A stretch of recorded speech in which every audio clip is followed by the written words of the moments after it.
Ce journal vous est offert par DACO SARL, société d'expertise comptable et de fiscalité.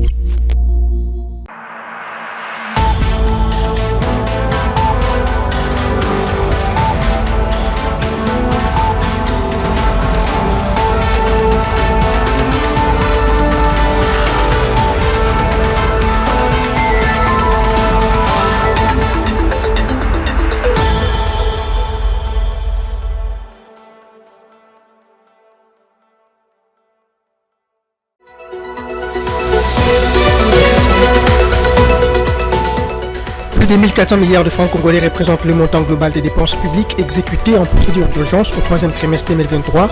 C'est selon le rapport du ministère des Finances rendu public le 2 janvier de l'année en cours, dépenses dont la moitié revient à la sécurité et aux investissements. Le plus ample détail, vous les aurez dans cette édition du journal.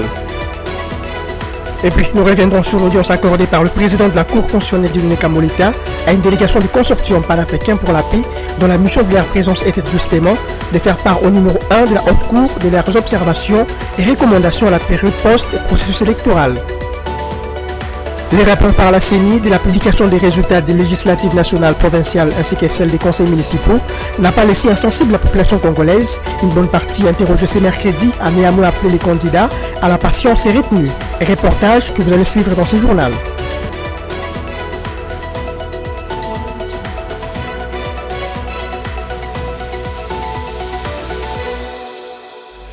C'est tout pour l'essentiel de l'actualité, mesdames et messieurs, bonsoir et bienvenue dans cette grande édition du soir. Le message des félicitations pour la réélection du président Félix Antoine Tshisekedi continue de tomber, c'est le cas cette fois-ci de la République du Congo dont le président a dépêché le mardi 2 janvier 2024 son ministre des Affaires étrangères pour déposer des mains propres à son homologue. Ses congratulations. D'autres messages de félicitations ont été également enregistrés, le cas de celle du président angolais Joao Lourenço et du président togolais Faure Gnassingbé. Les détails, c'est avec Divine Mwenze. C'est à la Cité de l'Union africaine qu'a été reçu l'émisseur du président de la République du Congo, Denis Sassou Nguesso, par le président Félix Antoine Tshisekedi.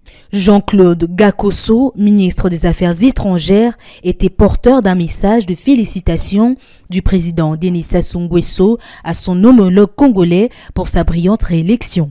Au sortir de l'audience, le chef de la diplomatie du Congo-Brazzaville s'est félicité de la maturité du peuple congolais lors de ces scrutins électoraux et surtout a rassuré des bonnes relations bilatérales qui existent entre ces deux Congos. Pour lui, les relations entre ces deux pays sont un trésor que l'on doit préserver comme la prunelle des yeux. Sur la liste des félicitations qui tombent depuis la publication des résultats provisoires de la présidentielle par la CENI, l'Angola avec son président Joao Lourenço et le Togo avec Faure Gnassingbé ne sont pas restés à la traîne. Pour le président angolais, par exemple, cette réélection du président Félix Tshisekedi va permettre le rétablissement de la paix et la stabilité au pays et dans la sous-région. Et puis, le processus électoral de 2023 est très différent du précédent. C'est ce qu'a noté le mardi 2 janvier le ministre de la Communication et Médias, Patrick Mouyaya, au cours d'une conférence de presse, axée notamment sur l'apport du gouvernement dans le succès de ces scrutins. À l'occasion, le pari de la tenue des élections transparentes, inclusives et apaisées a été très élevé. C'est là à la grande satisfaction du gouvernement sortant. Suivez. La publication des résultats provisoires de l'élection présidentielle par la CENI dans le délai constitutionnel, la réélection de Félix Tshisekedi et surtout les défis d'avoir organisé ces processus électoraux dans la transparence et l'inclusivité, ce sont là les points majeurs sur lesquels s'est étendu le ministre de la Communication et Médias Patrick Mouyaya au cours de cette conférence de presse. L'occasion faisant les larrons, il a noté la satisfaction du gouvernement d'avoir élevé et ses paris et surtout la volonté du peuple de s'être manifesté en toute maturité dans ce scrutin combiné de décembre 2023. Le gouvernement a félicité le peuple congolais pour sa participation au processus électoral et sa maturité en ayant choisi librement son président de la République au cours des scrutins du 20 décembre 2023. C'est ce qui, et d'après les porte-paroles du gouvernement congolais, fait l'entière différence entre ces processus électoraux et ceux précédents. Le processus électoral de 2023 est très différent des processus précédents lorsque vous regardez les efforts qui ont été mis notamment en termes de transparence. la manière dont la CENI a communiqué sur les résultats des présidentielles, nous espérons que sur les sites, comme cela a été dit, ils publieront les résultats bureau de vote par bureau de vote pour nous permettre justement de répondre à ces besoins de transparence. Néanmoins, quelques difficultés d'ordre logistique ont été relevées. Évidemment, on ne peut pas relever le fait qu'il y a eu des difficultés, notamment d'ordre logistique, le fait qu'il y a eu des problèmes dans quelques coins de la République dus pour certains cas à l'incivisme de certains, et c'est pour ça qu'on espère que la CENI pourra à son tour sanctionner. Pour rappel, c'est depuis le 31 décembre dernier que la centrale électorale a rendu public les résultats provisoires de l'élection présidentielle. Il ne reste que la validation de ces résultats par la Haute Cour. Et puis, les ambassadeurs du Japon, de l'Espagne et de l'Union européenne ont tour à tour déposé leurs copies figurées de leurs lettres de créance auprès du ministre des Affaires étrangères et coopération internationale, Christophe Lutundula. C'était le mardi 2 janvier 2024 dans son cabinet du travail. C'était d'abord le tour du nouvel ambassadeur de l'Union européenne, Nicolas Berlanga, de venir présenter au chef de la diplomatie congolaise, Christophe Lutundula, les copies figurées de ses lettres de créance. Une manière probante de démontrer les bonnes relations existantes entre la République démocratique du Congo et l'Union européenne. Les nouveaux diplomates de l'UE remplacent à ces postes Jean-Marc Chataignier. Avant d'être installé à Kinshasa, Nicolas Martinez a exercé la même fonction en Somalie et au Togo. Et puis, c'est au tour du nouveau diplomate du Japon en RDC de venir pour le même exercice. Ogawa Hideyoshi qui remplace Minami Hiro. Pour boucler cette série, l'ambassadeur de l'Espagne, Carmen Diez, est venu à son tour pour déposer ses copies figurées de lettres de créance. A noter que les copies figurées des lettres de créance sont des documents officiels qui officialisent la nomination d'un ambassadeur et établissent sa légitimité dans le cadre des relations diplomatiques bilatérales. Et je l'ai annoncé au sommaire, le président de la Cour constitutionnelle, Dieudonné Kamoleta Badibanga, a accordé une audience toujours le mardi 2 janvier à une délégation du consortium panafricain pour la paix, une association africaine non gouvernementale qui est venue faire part au numéro 1 de la Haute Cour de ses observations et recommandations sur l'après-processus électoral en RDC. Cette délégation du consortium qui comptait parmi les missions d'observation étrangère lors des récentes élections générales a échangé avec le numéro 1 de la Haute Cour sur ses observations et recommandations sur l'après-processus électoral en République démocratique du Congo. Nous ne sommes pas là pour nous faire voir, nous sommes là pour faire un travail de fond. Et nous l'avons fait, les autorités congolaises le savent. Nous ne sommes pas venus à la Cour constitutionnelle aujourd'hui sans passer par d'autres institutions, la CENI le sait. Donc nous avons travaillé avec toutes ces composantes dans le processus électoral. Il était de bon ton pour nous de venir rendre compte et échanger avec le président de la Cour constitutionnelle avant de prendre congé de la terre congolaise. À en croire cette délégation, le président de la Cour constitutionnelle n'a pas manqué de les édifier sur différents aspects du processus électoral en RDC, ainsi que de l'apport de la Haute Cour pour les succès et la crédibilité des élections. Je remercie l'échange que nous avons eu avec le président de la Cour. Il nous a édifié sur certaines choses concernant la Cour constitutionnelle, concernant l'apport de la Cour. Donc, le processus électoral, ça nous a beaucoup aidé à comprendre. Et sur le plan technique, je profite de votre micro pour tirer un coup de chapeau à la Commission électorale nationale, la CENI, qui a fait un travail professionnel, qui continue à le faire, et aussi aux autorités congolaises. Parce qu'ils ne sont pas mêlés. Ils ont laissé chaque personne jouer sa partition. C'est important. Et je crois que dire merci aussi au peuple congolais pour leur maturité. Rappelons que les Congolais ont accordé un second mandat à Félix-Antoine Tshisekedi au terme des résultats provisoires proclamés par la CENI, lequel résultats devront être confirmés par la Cour constitutionnelle. Et dans un autre registre, le ministre des Finances a rendu public depuis le 28 décembre dernier la stratégie nationale d'inclusion financière SNIF en sigle 2023-2028, dont l'objectif est d'améliorer l'accès aux produits et services financiers formels, abordables et adaptés, ainsi que leur usage par la majorité de la population et des entreprises, particulièrement le micro, petites et moyennes entreprises, et ce, de manière socialement responsable. Une stratégie qui s'étend à l'horizon 2028. Plus de détails avec Fulgence Melaye. Il est à lire dans cette perspective de la mise en œuvre de la stratégie nationale d'inclusion financière.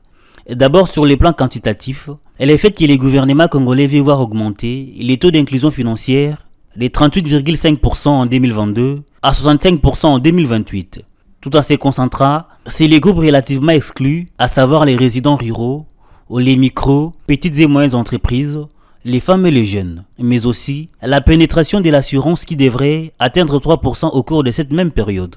Pour y parvenir, la SNIF compte une série d'actions structurées autour de 6 objectifs stratégiques, à savoir l'accès accru aux services et produits financiers, davantage de crédits aux ménages et aux petites et moyennes entreprises, l'utilisation accrue de l'argent mobile et autres services, l'éducation financière et la protection des consommateurs et autres. Considérant l'étendue du pays, un accent particulier est mis sur la digitalisation sur fond, des renforcements de l'éducation financière et de la protection des consommateurs, ainsi que des infrastructures ou du système de paiement. Cette stratégie permettra, selon ses initiateurs, d'assurer une coordination efficace et une meilleure synergie des interventions des acteurs du secteur public, du secteur privé, de la société civile, ainsi que des partenaires techniques et financiers. Quant au pilotage, les suivis et la mise en œuvre des actions retenues, il est constitué un comité de pilotage de la SNIF chargé notamment d'édicter les grandes orientations stratégiques et rendre compte au gouvernement. Il faut souligner que ces documents stratégiques est structuré en 7 parties, à savoir les contextes, l'état des lieux de l'inclusion financière en République démocratique du Congo, la problématique de l'inclusion financière, la stratégie nationale d'inclusion financière, la mise en œuvre et évaluation, les plans d'action et les risques et mesures d'atténuation. Et dans le même registre, les dépenses publiques exécutées en procédure d'urgence au 3e trimestre 2023 se sont chiffrées à plus de 1400 milliards de francs congolais. C'est selon le rapport du ministère des Finances publié le mardi 2 janvier. Les dépenses de sécurité et investissement sur ressources propres représentent, renseigne le même document, la moitié du total de ces dépenses publiques. Détail. Comparé au précédent trimestre de 2023, ces dépenses publiques exécutées en procédure d'urgence au 3e trimestre affiche un taux d'exécution largement supérieur aux autres. Elle se note ainsi à 1485,96 milliards de francs congolais contre des montants respectifs de 789 milliards réalisés au 2e trimestre et 483 milliards de francs congolais au 1er trimestre 2023. Cet accroissement des dépenses publiques exécutées en procédure d'urgence tire son origine en grande partie des dépenses de sécurité et des investissements sur ressources propres, couvrent à elles seules la moitié du montant total des dépenses exécutées en procédure d'urgence. Concrètement, les dépenses liées à la sécurité se sont notées à 498 milliards de francs congolais, soit 81% du niveau d'exécution du montant global atteint au 3e trimestre dans cette rubrique budgétaire. Concernant les dépenses d'investissement sur ressources propres, elles se situent à environ 23% par rapport au volume total des investissements exécutés à la période comprise entre juillet et septembre 2023. Ces dépenses se justifient notamment par les urgences consécutives à l'organisation de la 9e édition des Jeux de la francophonie.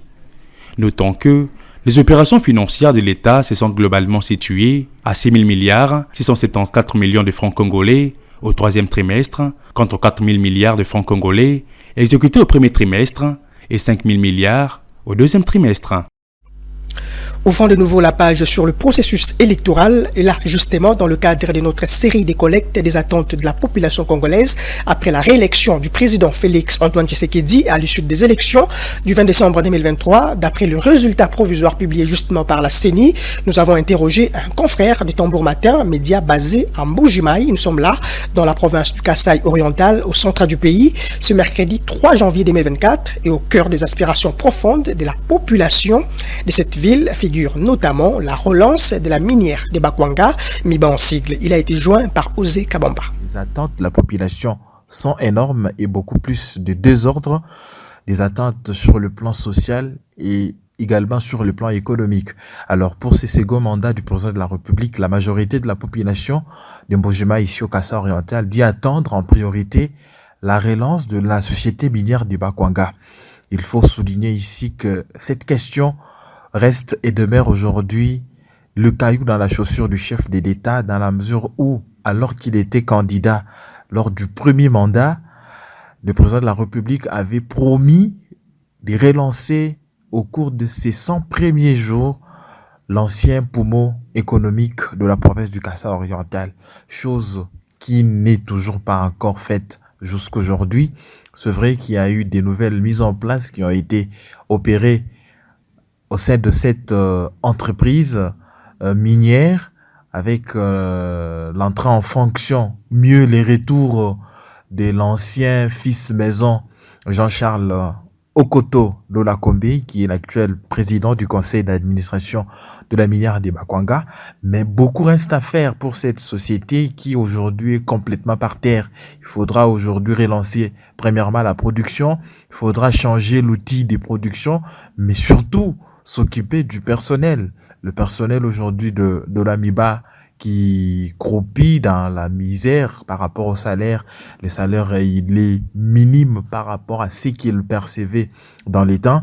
Donc, la population attend vraiment du chef de l'État la relance effective de la société minière de Bakwanga. Espérons que cette fois-ci, c'est la bonne. Ce deuxième mandat, le chef de l'État pourra notamment se focaliser sur cette question en priorité. Au-delà de la question de la minière de Bakwanga, d'autres habitants de Mbujimayi appellent notamment les chefs de l'État à achever les chantiers qui ont été entamés dans le programme de développement local des 145 territoires et surtout le projet Tchilé-Gelou.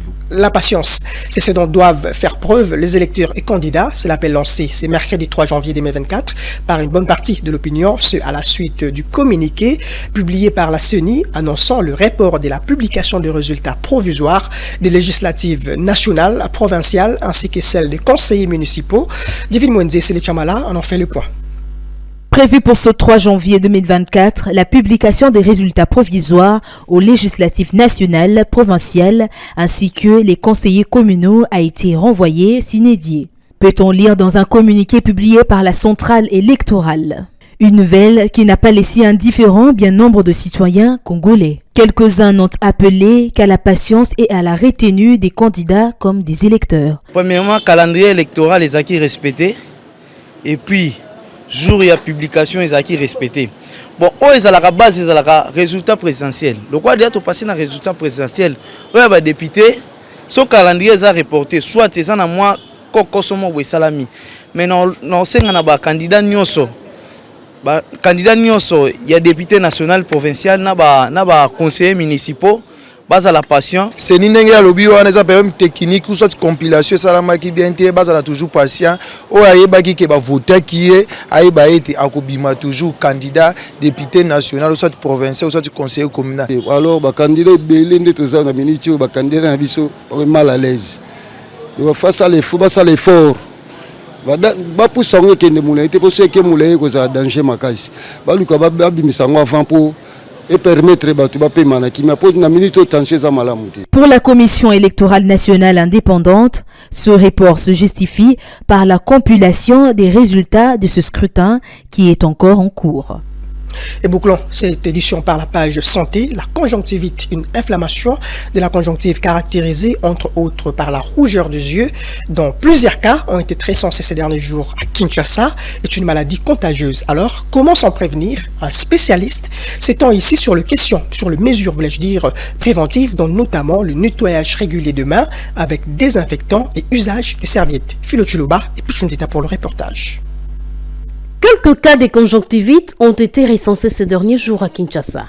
À l'occasion, ce médecin généraliste Junior Lomema s'est étendu sur quelques mesures essentielles pour limiter la contagion de cette épidémie. La conjonctivite qui sévit actuellement sur la ville de Kinshasa, c'est une conjonctivite virale. Les gens qui entourent la personne qui est malade doivent éviter d'être en contact avec des linges de cette personne qui est touchée. C'est en se basant avec cette éducation sanitaire qu'on peut éviter cette conjonctivite virale. C'est de cette manière-là, en ayant des mesures d'hygiène, c'est en ce moment-là qu'on va éviter d'être touché par cette maladie qu'on appelle la conjonctivite. Mais également, il est revenu sur les modalités nécessaires pour sa prise en charge. Dans la conjonctivite virale, les deux yeux de la personne sont touchés. Le mieux est d'aller chez un ophtalmologue. Mais dans notre pays, il n'y en a pas autant. Les journalistes peuvent soigner aussi cette maladie qui est conjonctivite virale. Il y a un principe de traitement. Il faut qu'il y ait, comme on a dit, c'est une conjonctivite virale, il faut qu'il y ait un lavement oculaire. Un lavement oculaire, il faut aussi qu'il y ait un antiseptique. Et s'il y a une surinfection, c'est en ce moment-là qu'on va mettre des antibiotiques par voie oculaire. C'est de cette manière-là qu'on soigne la conjonctivite virale. Les collyres, comme on parle de lavage oculaire, ce sont des collyres ou des solutions qui vont nettoyer les yeux de la personne, des collyres, des solutions physiologiques qui peuvent nettoyer les yeux de la personne, des antiseptiques. Caractérisée entre autres par une rougeur au niveau des yeux, cette maladie est un véritable handicap pour le patient qui en est affecté. Place à présent à la revue de presse et c'est avec Jonathan Bakele.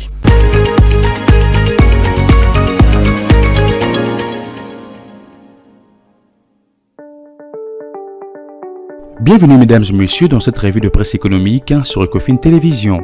Débutons avec la prospérité qui titre « Les clients domestiques non concernés par la taxe des consommations d'électricité ». Le journal écrit « En réaction à une foule rumeur qui a enflammé la toile hier mardi 2 janvier 2024, la Direction générale de la Société nationale d'électricité a apporté des éclaircissements sur la nouvelle taxe des consommations d'électricité initiée par un arrêté interministériel.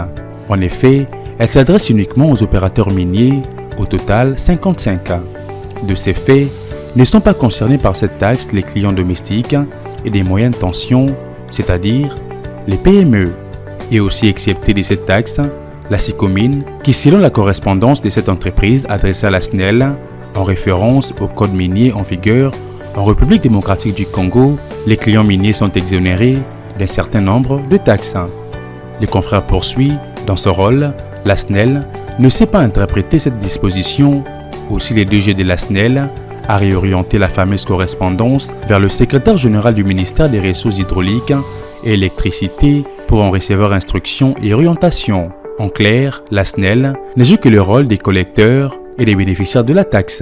Et d'ailleurs, la SNEL s'exécute sur base de l'arrêté interministériel signé entre les Ressources hydrauliques et les finances, pied de l'article 2 et 13 qui stipule que l'opérateur est à la fois le redevable et l'assujetti de la redevance dans l'exercice des services publics de l'électricité et de l'eau. L'opérateur est redevable de la taxe des consommations d'eau et d'électricité, tandis que les consommateurs usagers final du produit est l'assujetti. La taxe sur la consommation de l'énergie électrique est collectée par l'opérateur fournisseur du service. Celui-ci est tenu solidairement et individuellement responsable de son paiement. Selon l'esprit de ces dispositions, si la SNEL ne la collecte pas, c'est elle qui devra payer pour sa clientèle. L'autorité de régulation de l'énergie a de son côté adressé une circulaire à tous les opérateurs de l'énergie, conclut le journal. Terminons cette revue de presse avec Forum des As qui titre sa 8e page « Le CPM décide du maintien de l'orientation restrictive de la politique monétaire ». Le journal note « Lors d'une réunion présidée par la gouverneure Marie-France Malango Kabedi-Mbouyi, ce vendredi 29 décembre, le comité politique monétaire, CPM en sigle, de la Banque centrale du Congo a passé en revue la situation économique intérieure et mondiale marquée en 2023 par les effets néfastes de multiples chocs. Se fondant sur les évolutions économiques récentes et sur les perspectives pour 2024, le CPM a décidé de maintenir inchangés les taux directeurs de la BCC et les niveaux actuels des coefficients de la réserve obligatoire. Les confrères soulignent, le comité des politiques monétaires a insisté sur la nécessité pour le pays de maintenir des politiques économiques saines, prudentes et favorables à la croissance et de renforcer davantage la coopération des politiques budgétaires et monétaires. Par conséquent, le comité politique monétaire CPM en sigle a décidé du maintien de l'orientation restrictive de la politique monétaire en recommandant un suivi rigoureux par la Banque centrale du Congo des conditions affectant la liquidité dans l'économie. Le CPM a fait remarquer que les mesures de stabilité en cours, le maintien d'une politique monétaire restrictive et le renforcement de la coordination entre les politiques monétaires et budgétaires ont permis de soutenir la stabilité du cadre macroéconomique au cours des derniers mois de l'année. Fin de cette revue de presse économique sur Ecofin Télévision. Mesdames et messieurs, merci de votre attention.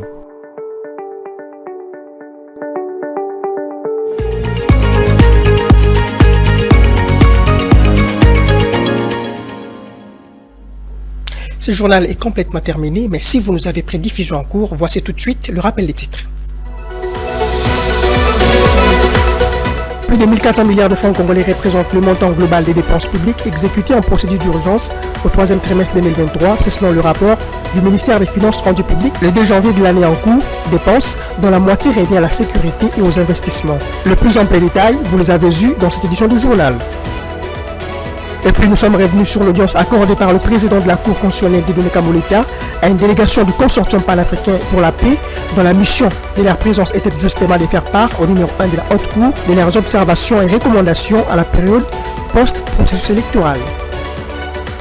Les rapports par la CENI de la publication des résultats des législatives nationales, provinciales ainsi que celles des conseils municipaux n'a pas laissé insensible de la population congolaise. Une bonne partie interrogée ce mercredi a néanmoins appelé les candidats à la patience et retenue. Reportage et que vous avez suivi dans ce journal.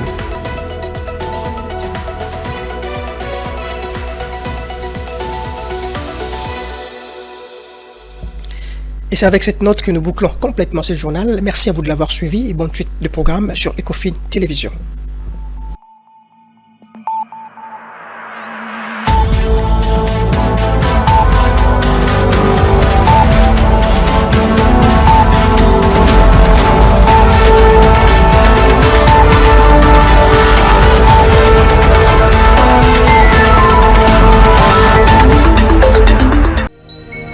Ce journal vous a été offert par DACO SARL, société d'expertise comptable et de fiscalité. Dans une sphère médiatique, essentiellement tournée vers des contenus généralistes, où l'originalité n'a plus sa place au chapitre, où le secteur de l'économie et finance, pourtant poumon d'un État, sombre dans les oubliettes, voici enfin Ecofin Télévision. Économie et finance télévision, votre chaîne thématique essentiellement économique, vous offre un contenu original. Nous traitons des questions monétaires, commerciales, énergétiques, minières, pétrolières et environnementales. Notre créneau, vous proposer des informations, des analyses, des perspectives et prévisions économiques. Ecofin Télévision vous permet également de comprendre la coopération entre les États et les institutions, sans oublier l'épineuse question de la dette. Ecofin Télévision, tout savoir sur les investissements, les échanges commerciaux, la balance commerciale et la balance des paiements, le taux d'échange, l'état des lieux de la lutte contre les détournements des finances publiques, la coopération bilatérale ou multilatérale. Ecofin Télévision vous explique comment l'économie nationale est directement liée à l'économie mondiale. Notre particularité fait notre originalité. C'est pourquoi nous disons Ecofin Télévision, mieux que savoir sur l'économie et finance, comprendre.